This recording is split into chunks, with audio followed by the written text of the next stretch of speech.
day, everyone. This is Polyphenols, and welcome to DDO Players News, where we take a look at latest news in DDO and on the tabletop. And please welcome my co-host from Ravenloft, Dracula. Hey now, everybody. How's it going? Hello there, Drac. How are things going over in Ravenloft? The dumpster fire continues. A dumpster fire. Is this going to be one of those 100-year dumpster fires? At this point, it seems that way, yes.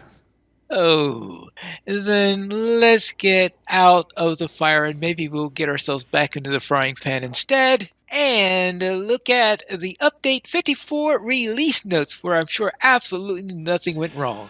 Right, nothing at all went wrong. The pre-orders for Isle of Dread is here. More on that in a bit after we talk about the updates that released today. Update 54 came out today, April 27th, as we record this. The pre-purchase for Isle of Dread is also beginning. Again, more on that in a second. Oh, are the servers all dreading it? Pretty much, yes. Yeah, okay. Yeah, servers came up, and then servers came down. And as the time we record this, which is 7 p.m., Eastern time on Wednesday evening, servers are still down. The last update was about an hour ago. They did say the game worlds remain unavailable. They are currently working to reopen the game worlds tonight. There's going to be a fix, and then they're going to schedule a small game patch for the near future. They'll have information soon. I'll keep an eye on that in case something breaking happens. See what I did there? Breaking because servers broke? Yeah, servers went boom today. Anyway, the update did fix a lot of stuff. Apparently broke some stuff too, but there's some fixes. The Eldritch Knight elemental damage dice should now be more reliably add up. Okay. The typo is now fixed in the Quicken Metamagic enhancement for Exalted Angel. Those darn typos. Speaking of typos, Green and Shadow Dragon Breath in Draconic Incarnation. That typo is fixed. Feywild Attunement in Sharadi Champion now grants its listed spell power. Yada, yada, yada. There is a lot of these. If you want to read all these, go over and read them. There is tons of little small fixes like this. We'll be here forever if I read these. And some of these we kind of did touch on a little bit when this was on Lamania, so we have talked about this. But let's talk about the big things that were in this, besides all those little patches. I think the biggest thing to come out is some gameplay changes. When you do release from your dungeon, now when you are dead, you are going to be brought back to life with 20 hit points instead of the 1 HP that you used to get. And we'll talk more on that later as well. 20 hit points, which means if you're level 30, it sounds like it's just a drop in the bucket, but okay. Well, I mean, hey, it's like I said, it's better than 1. But better than 1. Okay. We'll talk about that later. Trap the Soul has gotten a little bit of an overhaul. There are no more hit dice limits on the spell, and there's only one variant. The spell now gives you the regular gem for all CRs.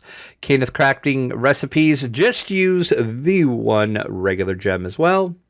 And the cooldown has been changed to 10 seconds, with sorcerers still staying at the 8 seconds. And Sharadi caster mantles got a little bit of a change. The proc dice have been raised to 7D77.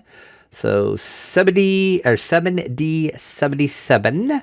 Spell cast scaling has been raised to 100%. Proc rate has been raised to 7%. The elements offered have changed. You may now select from Light, Force, Poison, and Sonic.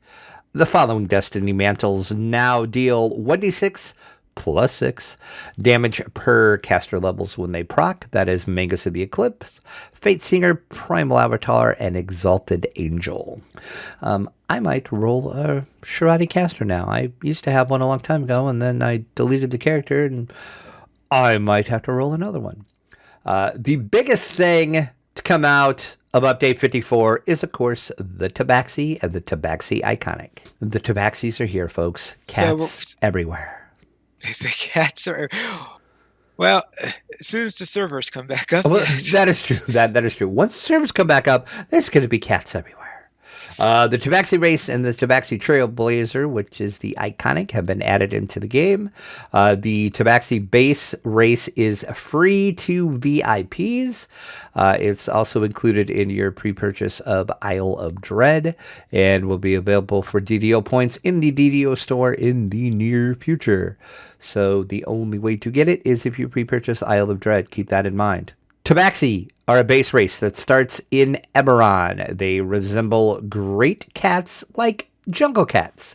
Tabaxis are a dexterous race, and they're light on their feet. Their innate feat allows them to move more quickly after spending a short time planning the next move. Tabaxis make good rogues, monks, and bards. I am probably seeing a Tabaxi rogue in my future. I was kind of on the fence about it, but the more I thought about it, I'm like, yeah. So, might have to do a Tabaxi rogue. Me? All right. And the Pine Leap is like, I'm not shocked at this. Tabaxi, I do have a rogue problem. I can admit it. Okay. Yes, I'm going to have to. I'm thinking that, well, maybe what I have to do is to have some parallels is to create a Tabaxi in DDO and at the same time create a compete a Khajiit in ESO, so I would have. Oh, there you go. Balance. Compare the two cat people. There you go. Tabaxi's base stats, +2 to dexterity. Your starting feat, feline agility, after you stand still for 6 seconds. When you move again, you get a 20% action boost to your movement speed for 6 seconds. The racial past lives for all of those interested, +1 tumble, +1 dexterity, and +1 racial action point. Your enhancement trees are listed in the patch notes. Once again, go look at them. I'm not going to read all these because there is a ton of them. There are some really good ones, especially up into the tier 4. That's what kind of swayed me to, because I really wasn't going to do a Tabaxi at all because I really wasn't interested in the whole cat thing. But reading some of these tiers and what you get in some of these tiers, I'm like, yeah, this screams that I need to make a rogue. So, of course, any excuse for you to make a rogue. This is true. This is gonna happen. Which, I just had an idea. We can start new character. Okay, I just maybe had an idea. Tabaxi Trailblazers are the iconic of the Tabaxis. You start in Sharn, and you start with 1 level of monk. So, like we talked about last episode, you are a cat monk. You have been passed down between generations of Tabaxi. The title of Trailblazer represents this Tabaxi's ability to always find a way forward. Like the standard Tabaxi, they gain the ability to negate falling damage, cat, makes sense, and move with quick burst of speed. Tabaxi Trailblazers also gain True Seeing and can gain defensive bonuses when they dodge and tumble, which makes sense for a monk. They also use their expanded dexterity to excel with quarterstaves, gaining an offensive bonus with the weapon and the ability to use them to trip all nearby enemies. Your base stats on your Trailblazer iconic, a +2 dexterity. Your base feat is the feline agility. Once again, stand still for 6 seconds, 20% action boost to your movement speed. They also use a unique set of quarter staff attack animations. They get the iconic past life feats. Once again, +1 to trip DC per stack of this past life, up to 3. And the passive bonus, +1 to saving throws, and our saving throws versus traps per stack of that past life feat, up to 3. And then, once again, go over to the show notes. You can see the link to the patch notes. You can see all of the cores in the enhancement tree. Once again, really, really good stuff in this, too. Not so excited about this one. Maybe. I mean, there's some, I don't know. So this idea that you have has nothing to do, then, with this iconic? No, not at all. Is it an idea that will scare me? No, not really. I mean, it's just basically just create some new characters, and I don't know if you wanted to do a I wasn't sure if you were going to do a Tabaxi at all, but if you are, maybe we could just start Tabaxis. Well, yeah, we could try a pair of Tabaxi. We could Try to have some way of them being opposite to even Yeah, make the world a exactly. Yeah, fantasy. yeah. Yes. Kind of like the heaven and hell thing we did, but I don't know. Right. Can't really work that into it, but yeah, we'll figure it out. Okay. There's also a couple UI change updates. When you hover over your Epic Destiny points, you're now going to get a display of a context-sensitive tooltip. It's going to report your points breakdown for you. The LFM UI difficulty display element has been adjusted to be more vertically centered. Okay. I never really bothered me the way it was, but apparently somebody did. So if you were like, oh my God, I can't stand looking at it because it's not centered, now it's vertically centered. Once you hover over a weapon, the improved critical feat now factors into that. Your character sheet has got a little bit of minor visual updates in the layout. You can see your total level instead of your total action points. I'm all for that. Several text and bounding box inconsistencies have been fixed involving bad element placement. Bad element placement. Bad element. The saves label is now saving throws and in its proper font. Sounds fancy. And the BAB box is now lined up correctly, and the BAB amount is now centered. Again, somebody out there must have complained. It's like, oh my God, that is not centered. Well, now it's centered. I guess I don't think about that stuff when I'm looking at stuff, but apparently some people do. More power to you if you do. The Who, Guild, and LFM UI elements for player entity entries now have the appropriate skin mapping hookups for the UI skinning.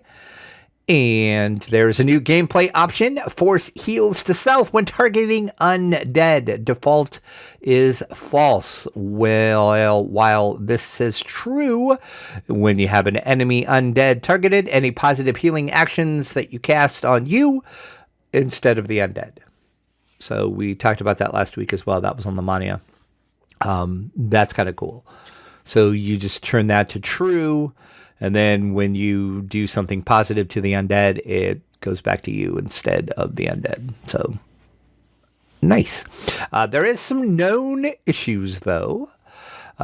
Besides the world's being blown up at the moment. Besides the end of the world, yeah. Right, exactly. The Raptor henchman's minimum level to use is incorrectly set to 3 when it should be at level 7. So keep that in mind. And the permanent hireling is a level 7 hireling for the purpose of Quest XP. Its summoning cooldown is also incorrect at 30 seconds instead of 300 seconds. So that will be fixed. So the minimum level is to use is... Oh, okay. So in other words, they're allowing you to use the Raptor at level 3 by accident. Right. It's an accident that you can leave it at 3. It should be level 7. Okay, yeah, that is that. Yeah, because otherwise people will be going into dungeons with. You're gonna have a little raptor with you, yeah. So that will be fixed.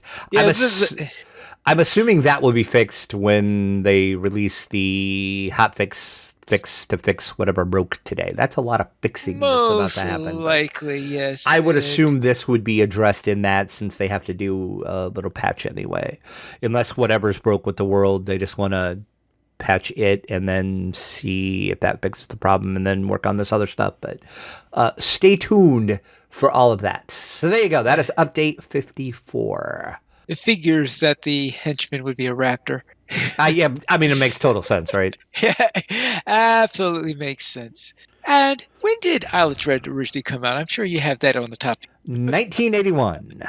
1981. That, back in those days, raptors were a fringe thing at best. So yeah, that was the big thing I remember with the Isle of Dread, was like the whole because dinosaurs had never really been done that much in anything before, so people were like, oh my God, there's dinosaurs. So that dinosaurs being in there was, yeah, I guess that would have been a big problem. Yeah, because I'm trying to think before that if there was any games that had, and of course you got to remember back then in 81, there wasn't that many games. It's not like today where Okay. there's an RPG for like everything. Yeah. I'm pretty Uh, sure that was the first time I can remember. Somebody can correct me. Podcast at ddoplayers.com or comment on either the YouTube or the show post. If dinosaurs were ever in any other RPGs or games before that, because I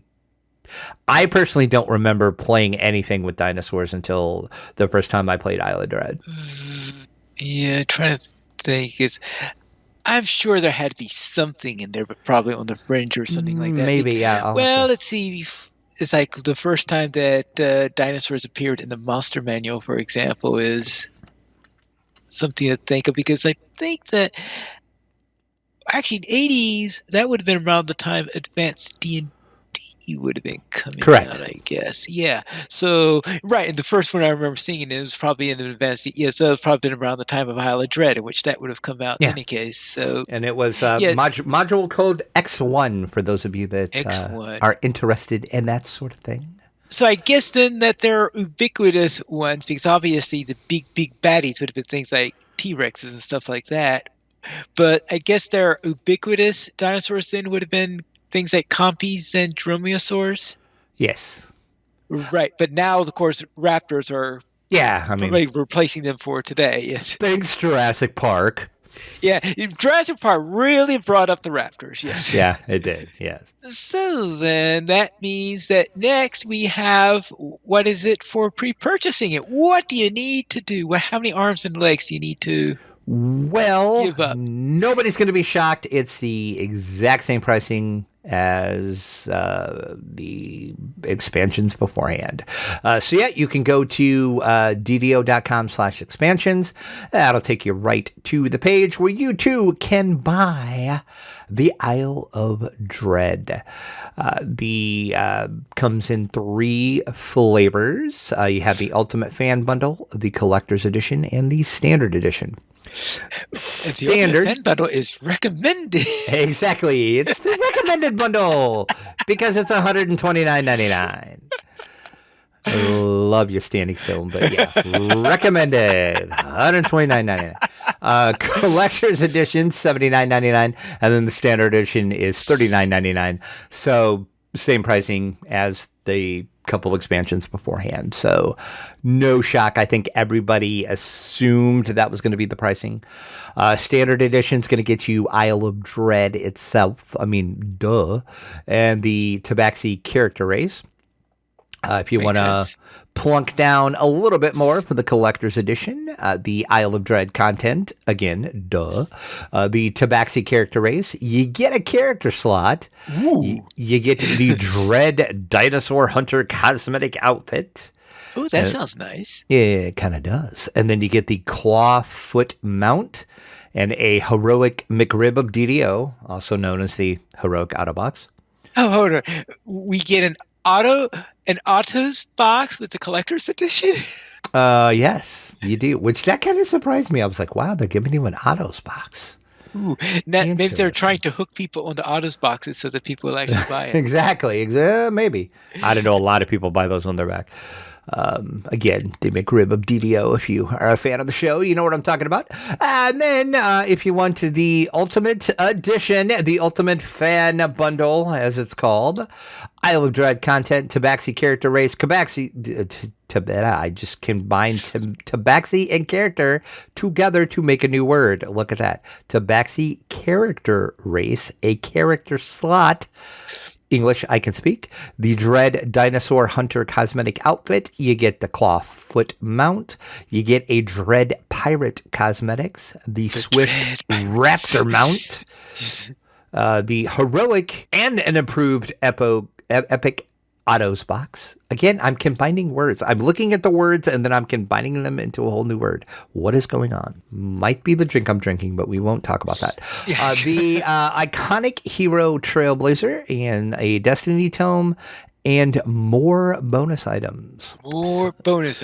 I'm just saying, we get a Protoceratops cosmetic pet. Yes, you get, and I was going to say the more items that you get are the Dread Proceratops hatchling cosmetic pet.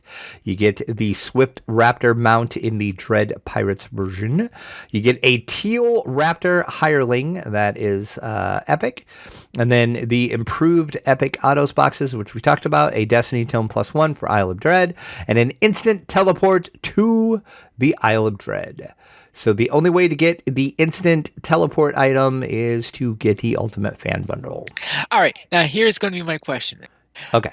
Okay, we had a bottle of mist to get to Ravenloft. Mm-hmm. We had a tuning fork to get to the Feywild. I think you had some sort of... I can't remember what it was for Sharn. It was a ticket. A ticket. Yeah, that's what it sounded like. Okay, a ticket. I guess that makes sense. And so I'm trying to think, what kind of item will we have to go to the Isle of Dread? I'm assuming something to do with the dinosaur, but I didn't get to look on... I don't think I looked at that when... If I did when it was on Lemania, I forgot because my whole video crashing and everything and my whole hours spent doing previews were for naught. But I don't... To tell you the truth, I don't remember if I looked at that. That might not have been on Lemania. That's why maybe I don't remember it. But yeah, I would assume it's something to do with a dinosaur. Yes. Maybe a dinosaur tooth or something. I don't know. Dinosaur tooth. That would be kind of awesome, actually, if it was a dinosaur tooth. That would be. I said maybe you ride a pterodon or something like that. There you go. There you go. You just fly right in. So once again, Ultimate Fan Bundle, $129.99, $79.99 for your collectors, and $39.99 for your standard edition. And once the game worlds are up, I will try. I don't know how soon I'm going to be able to do this because once again, see the beginning of the show, dumpster fire, that is my life. I will try to make a video and show off all of the content that you get, show off the mounts, the cosmetics, outfits, and all that like I have done previously. I will try to get that video made. No promises. Life is a dumpster fire. And then that's it for our game news. So it's time to see what's coming in from the dungeon.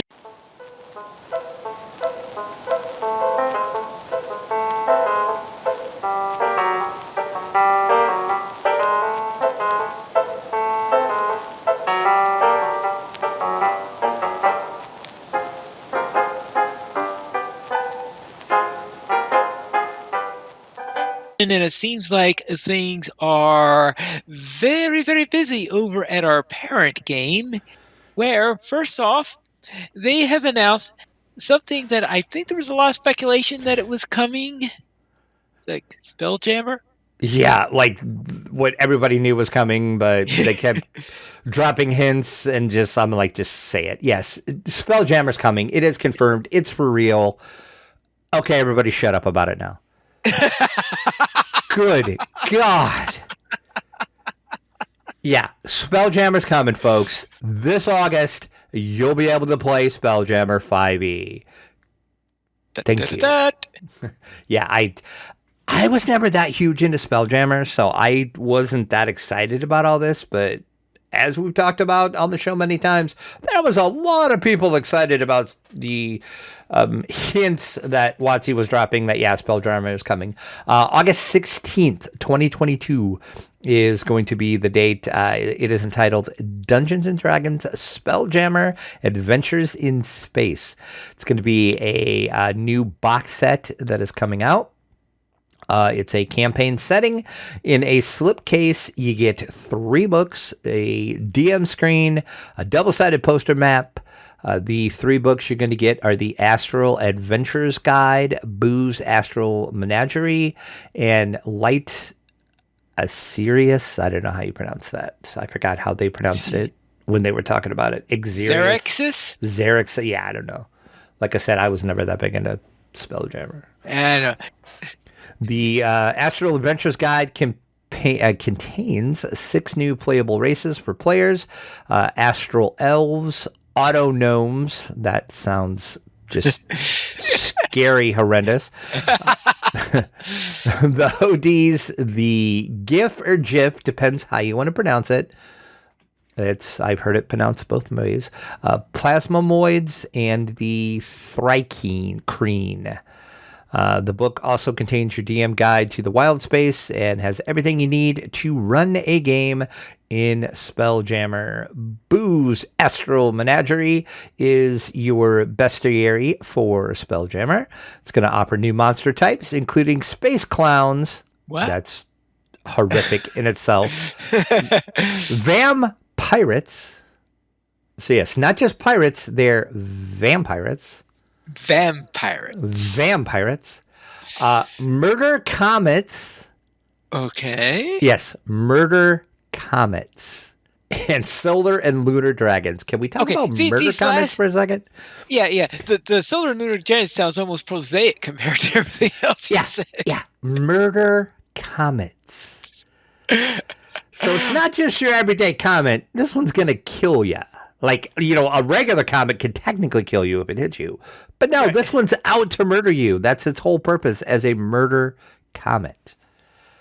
And then your third book is your adventure set in the Astral Sea. The adventure features 12 episodes, each which ends in a cliffhanger. The box set will also be available with an alternate art cover, like all the other editions that they do. They do your standard edition, and then they have the special edition you can only get at your friendly local game store.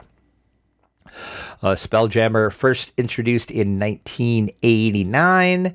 It was also a box set as well. It was called Spelljammer Adventures in Space. It was written by Jeff Grubb.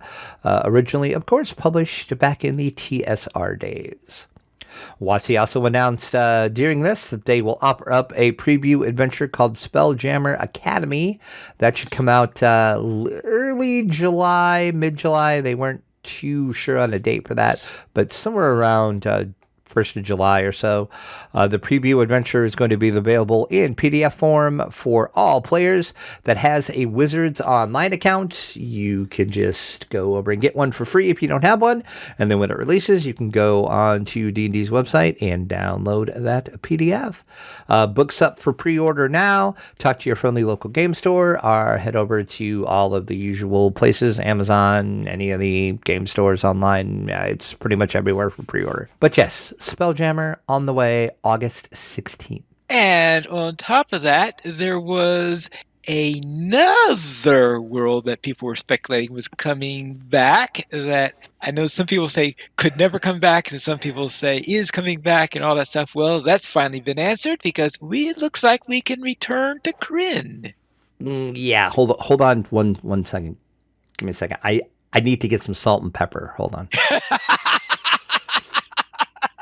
And why do I need the salt and pepper, you might ask? It's for this crow that I'm about to eat. Yeah. Dragonlance is coming back, all right? Yeah. I should go back and make a little video of how many times I said on the show, Dragonlance will never come back. We will never have another Dragonlance. Well, okay. Fine, Dragonlance is coming back. It's going to be in D&D, and there's also going to be a board game as well. They didn't really say much about it, and basically how they did this, this was all part of the D&D Direct. This was at the very, very end of the Direct. They just said, oh yeah, we have one more thing for you, and then they showed a little teaser trailer video. So I will, if you go over to the site, you can get into the show notes, and I linked the article, and I put the teaser trailer in there. So yeah, we're getting a new adventure set in the world of Kryn. It's going to arrive late 2022. It's called Dragonlance Shadow of the Dragon Queen. It's going to mark the return, of course, to the classic setting first introduced by TSR in the late 80s. And that's really all we know. They didn't say anything about it. Yes. But wait. Now, that box, ahead. though, looks strangely the size of the other D&D board games. Yeah, I'm pretty pretty sure it's going to fit in somehow. They didn't say that as well.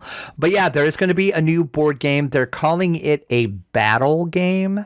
It's entitled Dragonlance Warriors of Krynn, Okay. being designed by Rob Davio, never heard of that guy, and Stephen Baker, never heard of that guy either. Yeah, no, I kid. Yeah. Rob Davio, of course, everybody knows who he is. He did Risk Legacy.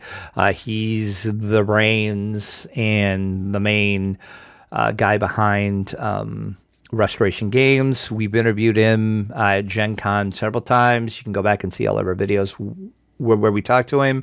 So yeah, Rob Davio knows game design. Okay. So that's good. And then Stephen Baker, you might have heard of a little game called Hero Quest. How about a little game called Battle Masters? Yeah, he's the brains behind those. So I guess we can kind of judge what it's going to be. Like I said, they didn't say much about it other than it's going to be a battle game. Okay. So it's going to be a legacy skirmish game? I maybe with those two behind it, maybe that would make the most sense. So yeah, I don't And know. in fact, Warriors are Krynn because one of the first things, because, okay, if this isn't one of a D&D adventure game, then maybe it's some sort of battling the dragons together, because I think they tried one of the modules in the Yeah, Dragonlance was trying to focus on a battling of the dragons instead of the regular adventure bit. it might be. Yeah, they like I said, they didn't tell you anything. That's all they told you. They said they would release more information soon on it. So as soon as I hear anything, I'm sure I'll get a press release from WotC on it. We will Right. definitely talk about it. But and they also didn't say if actually WotC is going to do this or Hasbro slash Avalon Hill is going to do it, which you would think the board game Avalon Hill would do and not WotC, since WotC doesn't really do board games anymore since Avalon Hill moved over to Hasbro. So I don't know. We'll see what, but Well, yeah, but Dragonlance come back, so everybody should be happy. Again, never into Dragonlance, so I die. The board game I'm super interested in. The hardcover D&D campaign book, I mean, I'll look at it, I'll read it. I mean, we'll probably get it to review, so you know. But I'm not jumping up and down waiting to run my friends through Dragonlance, to be honest. But maybe that'll change when I see the book. I don't know. We'll see. it looks like Davio has a busy year this year because they're also releasing I guess you could call it a Risk Legacy 2 almost. Yeah. Oh, yeah. Yeah. He's got a lot of stuff in the pipelines and probably Yeah. more stuff we don't even know about. So, Right, most likely, yes. Then let's on to their next announcement, where there is a new D&D starter set. What, another one? it's like, what? Yeah, we kind of knew about this already because Hasbro kind of announced it without announcing it. If you remember, we talked about it a while ago. It was in a little Hasbro teaser video. They kind of showed off the starter set. It's called Dragons of Storm Wreck Isle. So this is not a big surprise. We did actually get more information on it, though. They do say that the starter set is your gateway to action-packed adventures in the cooperative storytelling game Dungeons and Dragons. Your heroes are going to battle monsters, find treasures, and undertake epic quests. That's PR speak. We already know that. Well, of course, this is a starter set, so it's not aimed at players that already know what D&D is, I guess. Yes. The box is going to contain essential rules for the game, plus everything you need to play heroic characters caught up in an ancient war among dragons as they explore the secrets of Stormwreck Isle. 48-page adventure booklet. Everything you need is in the book to get you started. 32-page rulebook for playing characters levels 1 to 3. 5 ready-to-play characters right out of the box, each with a character sheet. And 6 game dice. Interesting. Yeah, it sounds almost like a tie-in to Krynn. I kind of wonder, yeah, if it's going to set up Dragonlance somehow. But Yeah. the interesting thing, what WotC said, though, is, and I'm going to quote WotC here, this is a more streamlined onboarding experience for new players, as well of a range of digital onboarding tools to further improve the game that anyone's playing for the first time. So I venture the guess the onboarding of the digital tools is going to tie in to D&D Beyond, because we talked about that last episode. Hasbro bought D&D Beyond, so they must be going to tie into that, which I bet you're going to see going forward. Most of the WotC products is going to have some tie-in to D&D Beyond, would be my guess. The starter set is going to be a Target exclusive for the first few months, and then it's going to hit broader retail after that. You can pre-order right now over at Target.com. So if you don't have a Target store, or you want to make sure that you get a copy, because maybe your local Target store might not get it, or they might only get a couple copies and it'll be gone, you can pre-order over on Target.com. I put a link in the article up on the site for that, so you can just click right there and go straight over to Target. July 31st is the release date for this, and then it's going to hit broader retail on October 4th. The big news, though, if you remember when we talked about this, it was probably month and a half ago that we talked about this, when it was kind of teased in that Hasbro video. They had the MSRP on it at $49.95. And we were trying to figure out, how the heck can you sell a starter set for $50? Well, you can't, because the MSRP is $19.99. So there was a typo in the original announcement? Either that, or they just had a placeholder price or something. But yeah, it's basically $19.99, which is what we kind of talked about and speculated it was going to be anyway, because that's what the other starter sets are. So yeah, so $20 for your starter set box set. Much more reasonable. Oh yeah, because like I said back when we were talking about that, I can't see how you got to put a lot of crap in that box for a $50 price tag. So there you go, new starter set, Dragons of Stormwreck Isle. Then perhaps they'll need something that's going to be worth a little bit more than $20. How about a Terraining Creatures case from WotC? Yeah, these are actually kind of cool. When I was watching the D&D Beyond, at first I was like, we don't really need these. But then I went back and I watched it again, and I'm like, okay, these are actually kind of cool. Yes, it's the Creature Companion case, and that is going to give you 64 differently sized creature tokens, ranging from the very tiny to the large. They are flat placed tokens, and they're going to be basically blank tokens that you get, and then you're going to have 159 different replaceable creature illustrations that you can place upon the tokens, and then when you're done, you can just peel them right off and then reuse them. So that is actually kind of cool.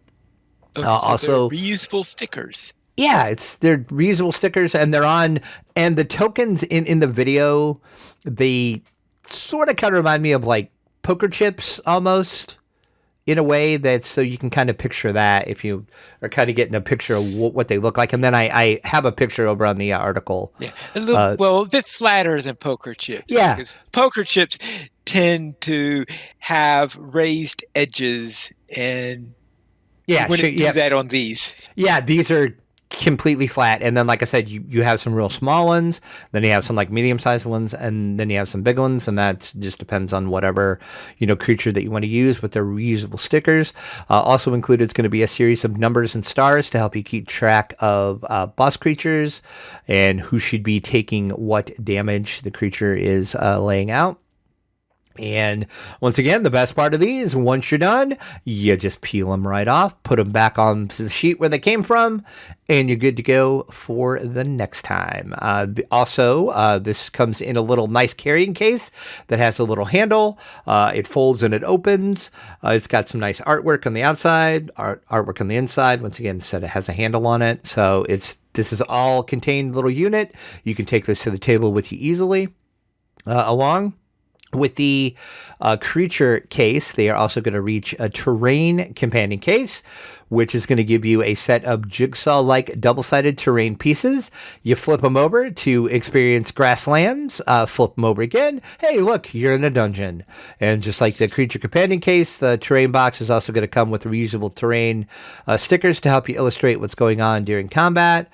You can set up campfires. You can show cracks in the ground.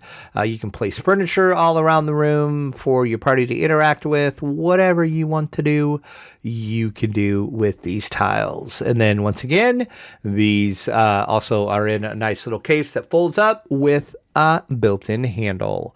No MSRP was announced for either one of these. I'm going to go out on a limb and say probably about $70, maybe $69.95, maybe. Maybe. That's what I'm guessing they're going to be at. They might be a little more than that, but we'll find out soon because they're going to be available July 19th. All right. Then let's head out to the next thing that we have, and that is they have a name for the upcoming Dungeons and Dragons movie. It appears that this movie is going to involve thieves somehow. It is, yeah. We've been talking about the D&D movie forever. There's really not a lot of information about it, and there's still really not a lot of information about it, really. We do know a release date, and we do know the name. It is Dungeons & Dragons Honor Amongst Thieves. And the release date is going to be March 3rd, 2023. Am I required to watch it because it has a star called Chris Pine in it? Yes, you are. That is your homework because, yes. To be honest, I didn't even think about that. Didn't even think about the whole Chris Pine thing with, okay, yep. You must watch it now. And then they did release a little, this video was worthless because basically it just was a black screen and then it came up with Dungeons & Dragons Honor Among Thieves. So it's really not a trailer. You really had to make a video for this? But, I mean, sure. I guess they kind of did because this was during the D&D direct as well, so everything was video. So okay, it makes sense why they did this. But yeah, I included it if you want to see a black screen and then Dungeons and Dragons Honor Among Thieves come on the screen, and you can go ooh ah. So yeah, so there you go. March 3rd, 2023. That's a long way away. Yeah. Let's see then what's coming in a little bit sooner in September 2022, where we have upcoming Dungeons & Dragons Onslaught 1v1 skirmish game. Yeah, shut up and take my money, WizKids. Just, seriously, here's a credit card. Just, here, take it. It's yours now.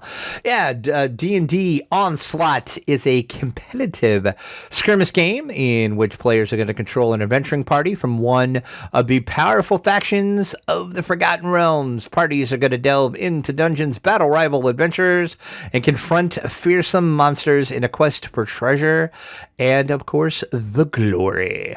The core set on this is going to include everything 2 players are going to need to play, including 12 characters from your 2 different factions. That is your Zentarum and your Harpers, a horde of monsters, an immersive campaign that will send rival parties deep into the depths of a ruined keep to confront a mighty black dragon.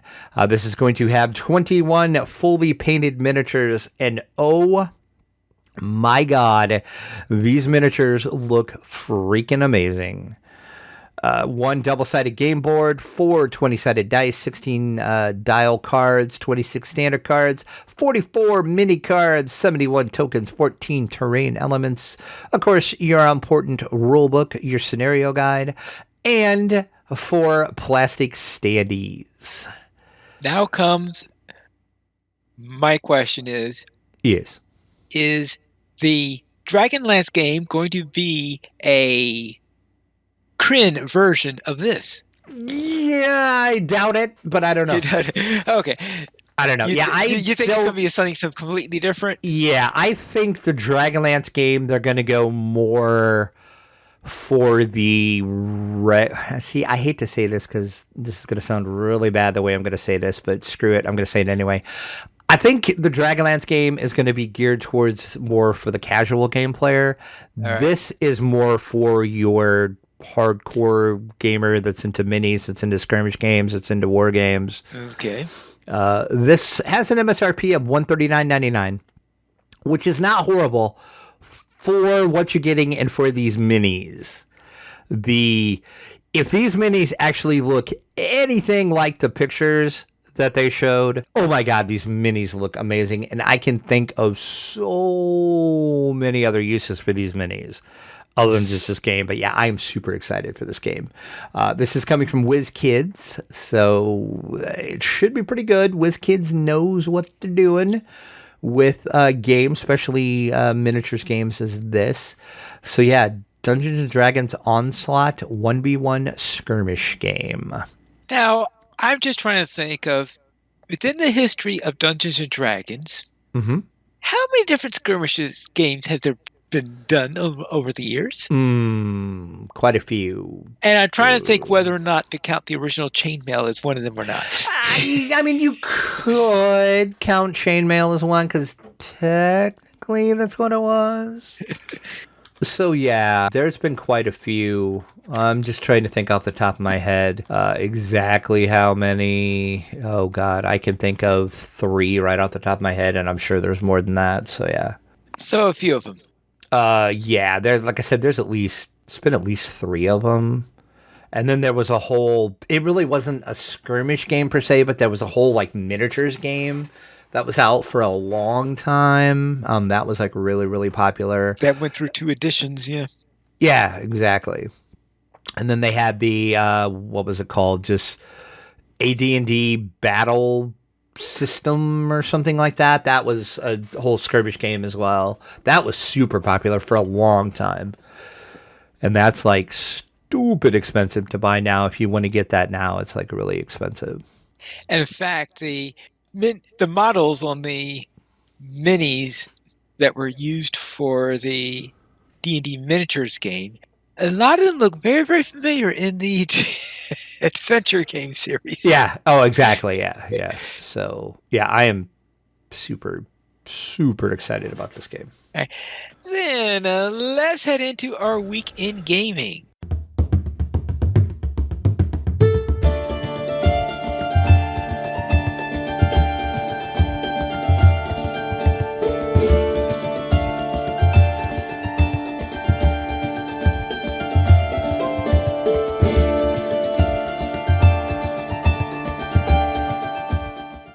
I actually played a game. Wow. Imagine that. Yeah, exactly. It's like, oh my God, the world's about to end. Yeah. I played some D&D 5e. So yay, I gamed.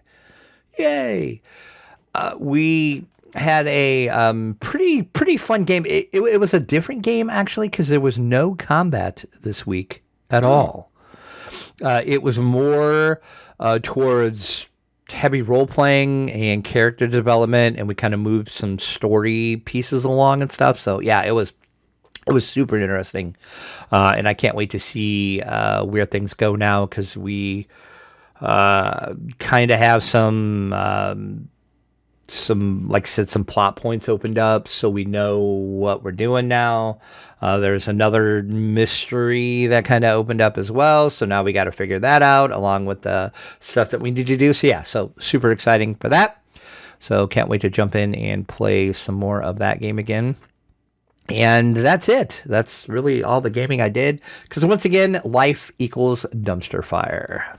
All right. Then on my end, in ESO, I finished up the main storyline in Hrothgar, which is the part of High Rock where the orcs live.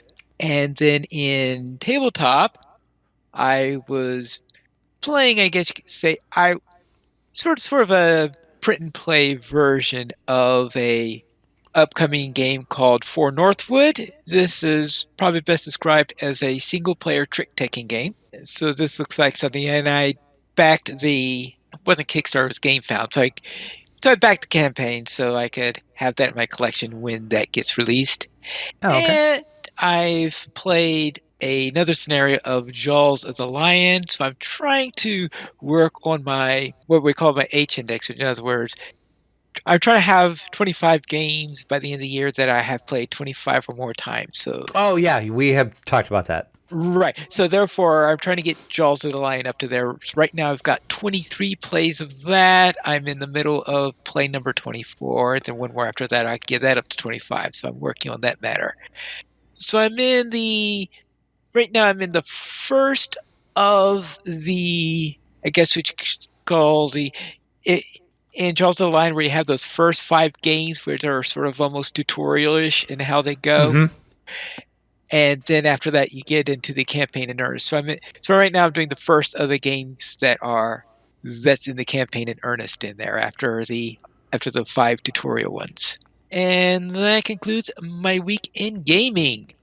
Well, currently have 14 supporters on Patreon. If you'd like to support the DDO players, you can go to the donations page. You can support the Players Alliance on Patreon. Your money will be used for our podcast hosting, website hosting, and to pay for our live shows. And it looks like that we have several comments and emails and comments this week. We do. We had a lot of comments on the last episode. Mm-hmm. We can start with YouTube. Axel over on YouTube, of course, from Axel's DDO channel, said, I love the let's try that again. I love the show title, laugh out loud. And if you don't know what the title of last week's episode was, it was the Litterbox Catastrophe. Cats. That's all I'm going to say. And then he says, losing your work as a content creator is the worst. Yeah, it is. That sucked. I've had it happen a few times. Yeah, sucks. And then Carrion, I think I'm saying that right, says the life increase on release is because under some circumstances, if you respawn on the airship and immediately click the buff alter, it could kill you due to the rapid change in your constitution and max hit points, making the game think you had briefly lost hit points. That makes a lot of sense. And then also in that same line, Corel Dyer says, wait, who doesn't bind to your guild airship? Have you never died after releasing again because of a hit point total changing lag, i.e. bug, like 5 times in a row? It's annoying as hell. Yeah, I guess I don't remember ever dying from that. But I am bound on an airship. Several of my characters are bound on the airship. I guess I didn't realize you could bind to an airship. Oh, yeah. Oh, I always bind to the airship.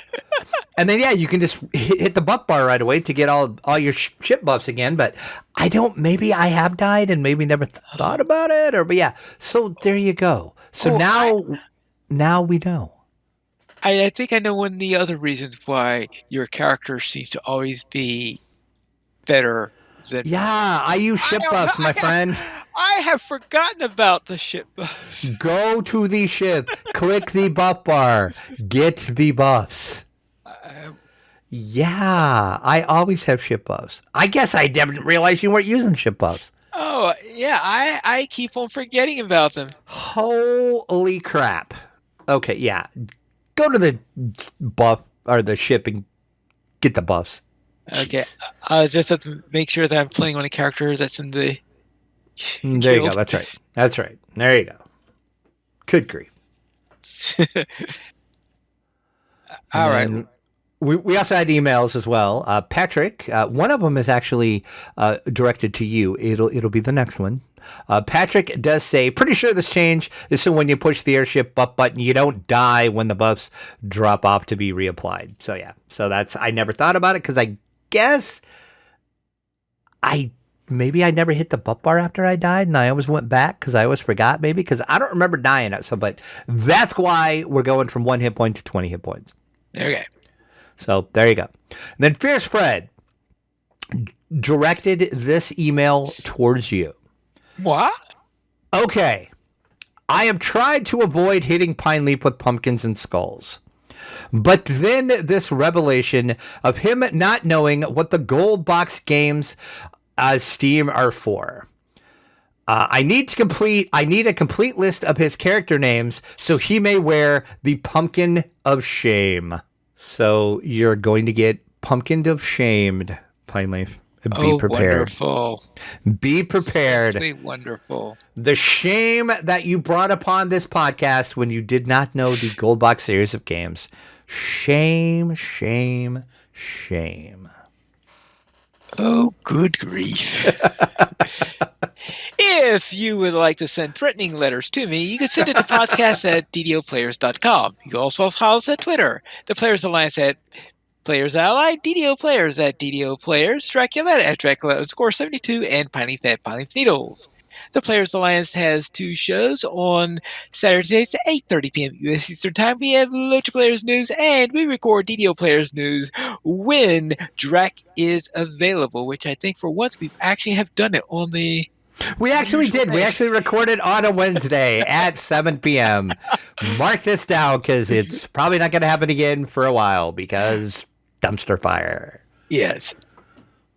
You can join us for our shows at ddoplayers.com/live. And that's all for tonight, then. This is Piney Doodles reminding you to quest responsibly.